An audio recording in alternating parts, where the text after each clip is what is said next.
करी जाती है, ट्रेनिंग प्रोग्राम्स दिए जाते हैं, हम वो कर भी लें पर उसके बाद जॉब्स कहाँ हैं? जॉब्स तो नहीं है।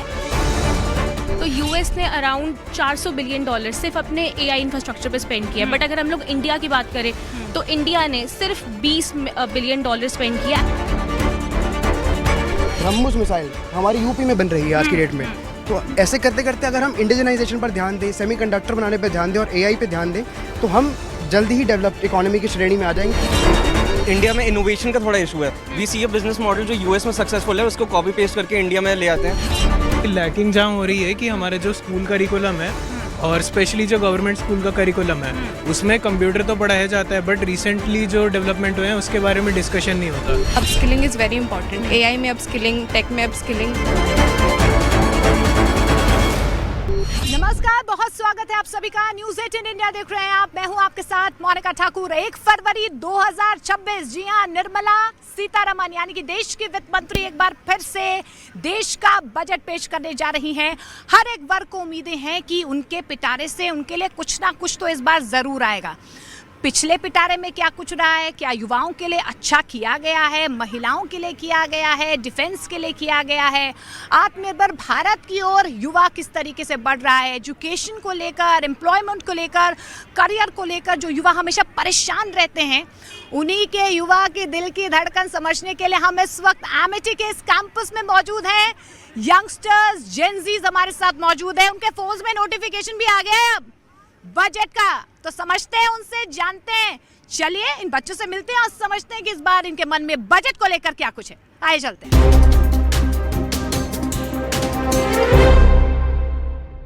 ये है देश की ब्रेन, ये है यंग इंडिया जो देश को कहीं ना कहीं शेप करेंगे। आज इन्हीं के मन के बात को हम समझने के लिए पहुंचे हुए हैं।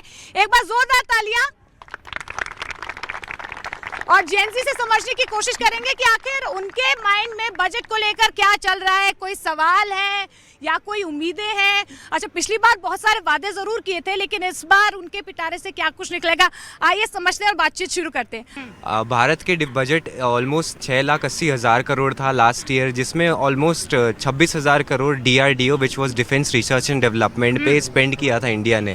तो डिफेंस में ज्यादा इन्वेस्ट करना चाहिए सरकार। Definitely research and development in AI, digital. या चाइना ने 3 लाख करोड़ से ज़्यादा इन्वेस्ट किया था। तो मैं चाहूँगा कि इंडियन गवर्नमेंट भी बजट में R&D में ज़्यादा स्पेंड करे, जिससे ज़्यादा जॉब अपॉर्चुनिटीज़ रिसर्च और डेवलपमेंट के एरिया में हमें देखी जा सके। लाइक अभी उसने जैसे R&D के बारे में बात करी, तो अगर हम यूएस की इकोनॉमी को भी देखें तो यूएस ने अराउंड $400 बिलियन सिर्फ अपने एआई इंफ्रास्ट्रक्चर पे स्पेंड किया, बट अगर हम लोग इंडिया की बात करें तो इंडिया ने सिर्फ $20 बिलियन स्पेंड किया, एंड उसमें भी गवर्नमेंट स्पेंडिंग की अगर मैं बात करूँ तो सिर्फ $1.25 बिलियन स्पेंड किए। कम से कम मेरे अकॉर्डिंग $20 बिलियन तो गवर्नमेंट को ही करना चाहिए, ताकि थोड़ा एआई सेक्टर इंफ्रास्ट्रक्चर को पुश मिल सके हमारी इकोनॉमी में। अच्छा, आपको लग रहा है कि अभी एआई सेक्टर में पुश नहीं मिल रहा है इंडियन इकोनॉमी को?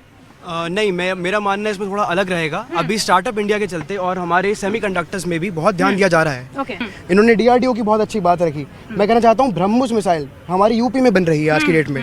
तो ऐसे करते करते अगर हम इंडिजनाइजेशन पर ध्यान दें, सेमीकंडक्टर बनाने पर ध्यान दें और एआई पे ध्यान दें तो हम जल्दी ही डेवलप्ड इकोनॉमी की श्रेणी में आ जाएंगे और कंपैरिजन करने की जरूरत नहीं पड़ेगी। देखिए, डिग्रीज खत्म होने वाली है, इंटर्नशिप्स के लिए अप्लाई कर लेते हैं बच्चे, स्किल्स भी है, लेकिन जॉब सिक्योरिटी नहीं। आपको भी ऐसा लगता है जॉब सिक्योरिटी नहीं है? सिक्योरिटी की अगर हम बात करें तो एज सच अभी इंडिया पे इतनी जॉब सिक्योरिटी नहीं है जैसे कोविड के टाइम। उसके बाद से तो बिल्कुल सब कुछ चेंज ही हो गया। अच्छा, स्टार्टअप्स के लिए बहुत सारे यूथ हमने देखे हैं कि स्टार्टअप्स करते हैं, लेकिन 1-2 साल में स्टार्टअप्स चलते नहीं। आपको भी ऐसा लगता है कि वो फंडिंग नहीं मिल पाती है या वो जो पुश मिलना चाहिए वो नहीं मिल पाता है स्टूडेंट्स को? एक्चुअली एक मेजर इशू है।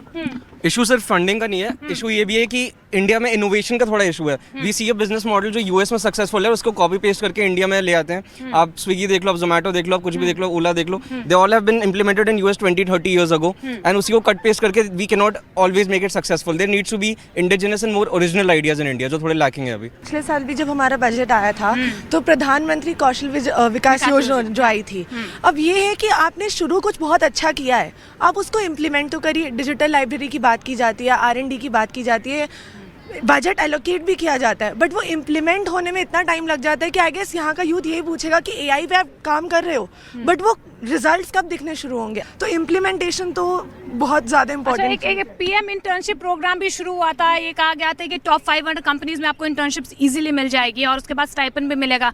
डू यू थिंक ऐसे प्रोग्राम्स वाकई में सक्सेसफुल हो रहे हैं? आप लोगों को एक हेल्प मिल पा रही है? Yeah, actually before, previously internships it was around 5,000 rupees, the PM internship program, where the government would be giving 4,500 and 500 would be coming from the student.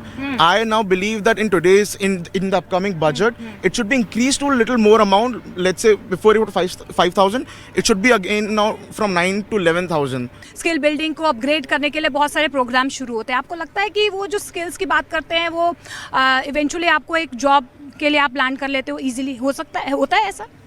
मुझे लगता है कि जैसे स्किल बिल्डिंग की बात करी जाती है, ट्रेनिंग प्रोग्राम्स दिए जाते हैं, हम वो कर भी लें पर उसके बाद जॉब्स कहाँ हैं? जॉब्स तो नहीं है। इंटर्नशिप भी करते हैं तो हमको उसके लिए अनपेड इंटर्नशिप्स मिलती है, पेड इंटर्नशिप्स होनी चाहिए।